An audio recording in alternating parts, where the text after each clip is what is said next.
Say hello. Hello, hello. We are here with Sanjay's Pocket Petite Goldendoodles. And when I say pocket petite, that means some of them are going to be on the pocket size, which is between 8 and 15 pounds.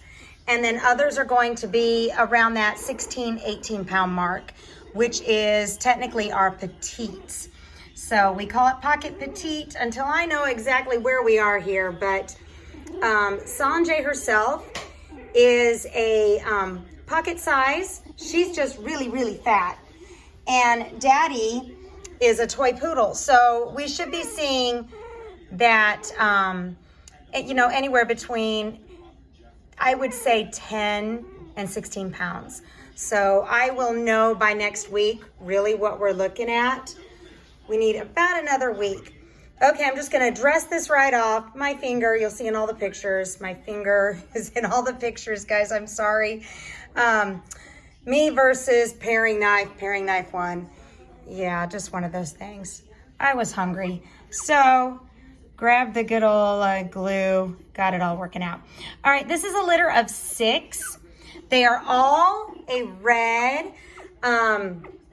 Green color boy here is a little lighter, like a light red, almost a peanut butter color. So he's a little lighter. But we have 2 girls and 4 boys. So I'm gonna go over here to the girls.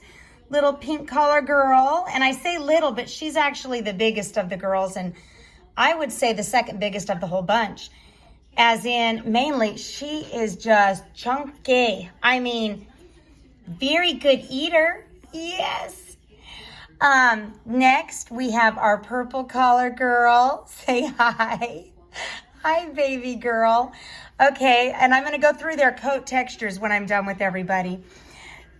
One of the most chill babies, look at him. Whoa. One of the most chill babies is orange collar boy. He's one of the smallest. Hi, buddy. Hi. Brr, yes. Another small boy, similar in size, is black collar boy. Say hi, baby. And then we have yellow collar boy. He's got a little bit of chunkiness going on there too. Yeah.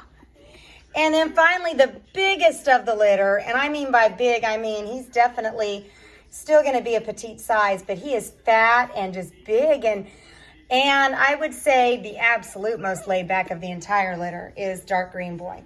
So let me go over their coats. Everybody is going to be on the curly side in this litter.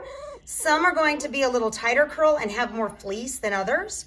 So I'm going to tell you which ones have more of that cotton texture and which ones have that fleece texture.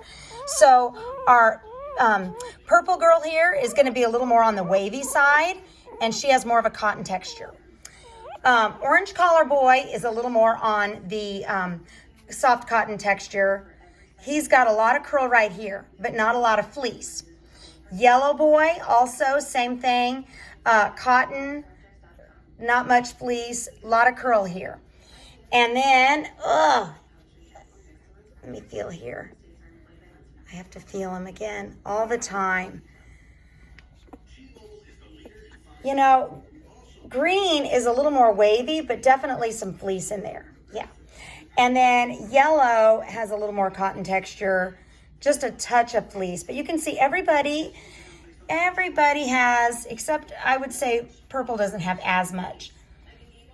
Pink definitely has some fleece in there. But I'm not seeing, the typical thickness of the fleece coat. It's a texture, and people ask me all the time, what does that mean, the fleece? It's like if you were to think of wool, like sheep wool, that kind of a coarseness, which is what they get from the poodle texture. It is not a poodle coat. It's not going to be like that. It's not going to be that kinky or curly or coarse, but it's definitely a fleece coat is thicker. It has a little bit of that wool texture in it. Definitely the least amount of dander.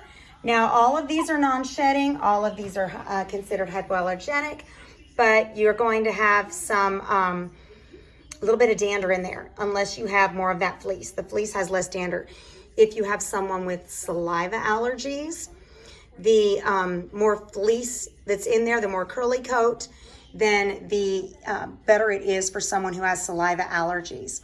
So, and we have had, let's see, 1, 2, 3 cases of that. So where people have reported back to us, we have saliva allergies. And that's something that you don't always know unless you're tested for it. So asthmatics do really good with the more fleece, more curly coats as well.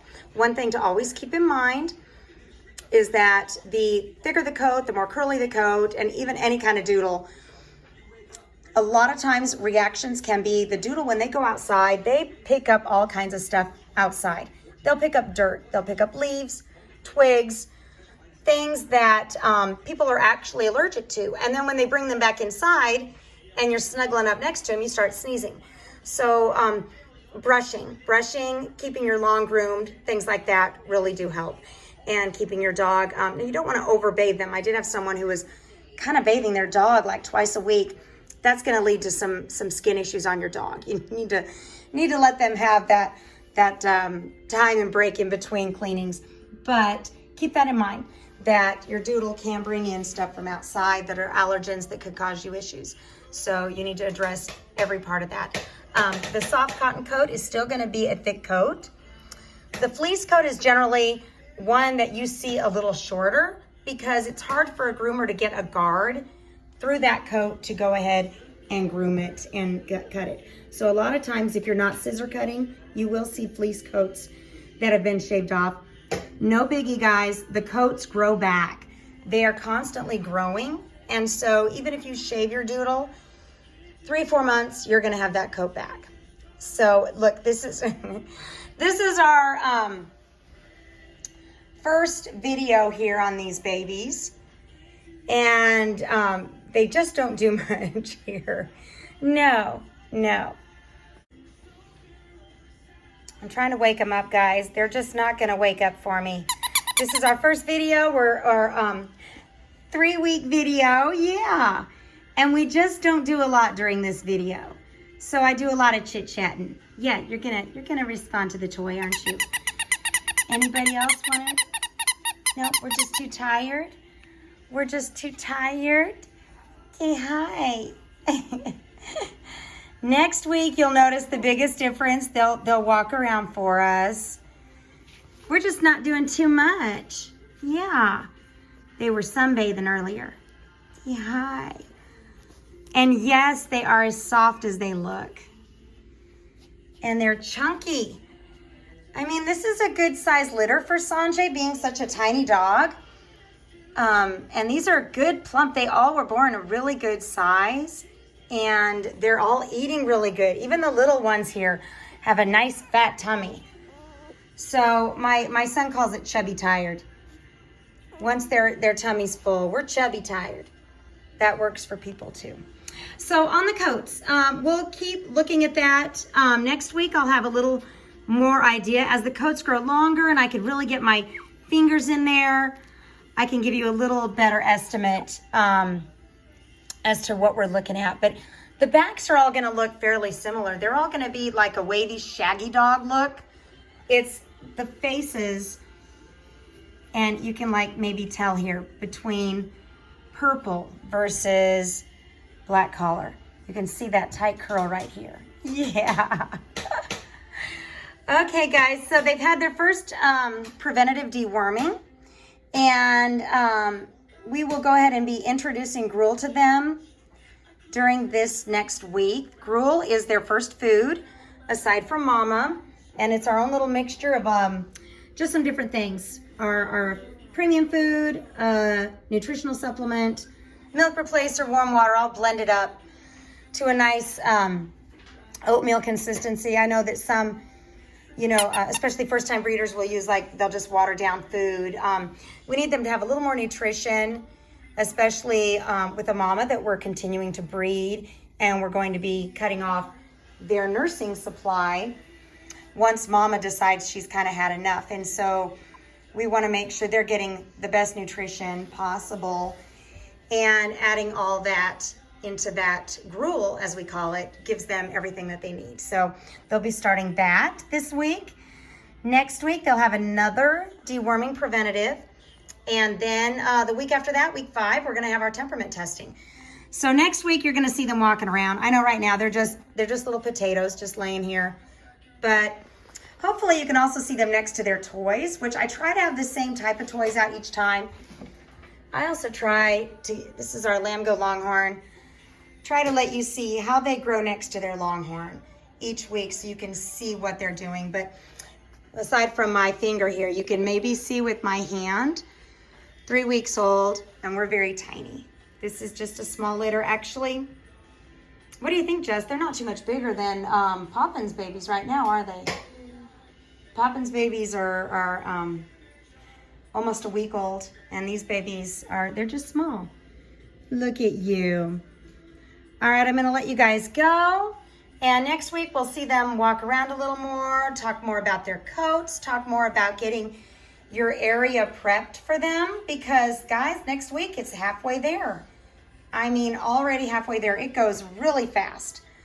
I would say the first week or 2 are the slowest for me, just because I'm not doing as much. But once we get to that second week on, it's just, yeah. It is all busy, going fast. All right, look at them, how they twitch when they sleep. Yeah. Say bye-bye. Say bye-bye. You're like, I'm sleeping, lady. I'm sleeping. All right, guys, we'll see you next week.